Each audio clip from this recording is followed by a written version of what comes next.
ಮೊನ್ನೆ ತಾನೇ ರಾಜ್ಯಸಭೆಗೆ ನಾಮನಿರ್ದೇಶನಗೊಂಡಂತ ಡಾಕ್ಟರ್ ಸುಧಾಮೂರ್ತಿ ಇವತ್ತು ರಾಜ್ಯಸಭಾ ಸದಸ್ಯರಾಗಿ ಪ್ರಮಾಣ ವಚನ ಸ್ವೀಕರಿಸಿದ್ದಾರೆ. ಕನ್ನಡದಲ್ಲೇ ಪ್ರಮಾಣ ವಚನ ಸ್ವೀಕರಿಸಿದ್ದಾರೆ ಡಾಕ್ಟರ್ ಸುಧಾಮೂರ್ತಿ. ದೆಹಲಿಯಲ್ಲಿ ನೂತನ ರಾಜ್ಯಸಭಾ ಸದಸ್ಯರಾಗಿ ಪ್ರಮಾಣ ವಚನ ಸ್ವೀಕರಿಸಿದ್ದಾರೆ. ಉಪರಾಷ್ಟ್ರಪತಿ ಮತ್ತು ರಾಜ್ಯಸಭೆಯ ಸಭಾಪತಿ ಜಗದೀಪ್ ಧನ್ಕರ್ ಪ್ರಮಾಣ ವಚನ ಬೋಧಿಸಿದ್ದಾರೆ. ದೆಹಲಿಯ ಸಂಸತ್ ಭವನದಲ್ಲಿ ಪದಗ್ರಹಣ ಕಾರ್ಯಕ್ರಮ ನಡೆಯಿತು. ಸುಧಾಮೂರ್ತಿಯವರ ಪತಿ NR ನಾರಾಯಣಮೂರ್ತಿ, ಪಿಯೂಷ್ ಗೋಯಲ್ ಈ ಸಂದರ್ಭದಲ್ಲಿ ಉಪಸ್ಥಿತರಿದ್ದರು.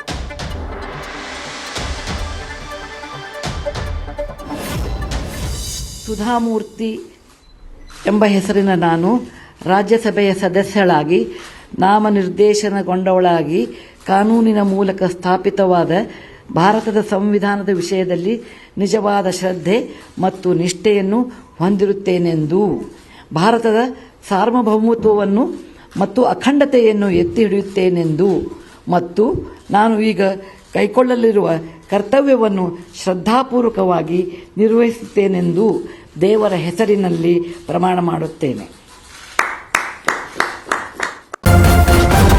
ನ್ಯೂಸ್ ಫಸ್ಟ್ ನಿರ್ಭೀತಿಯಿಂದ ನಿಮ್ಮ ಪರವಾಗಿ.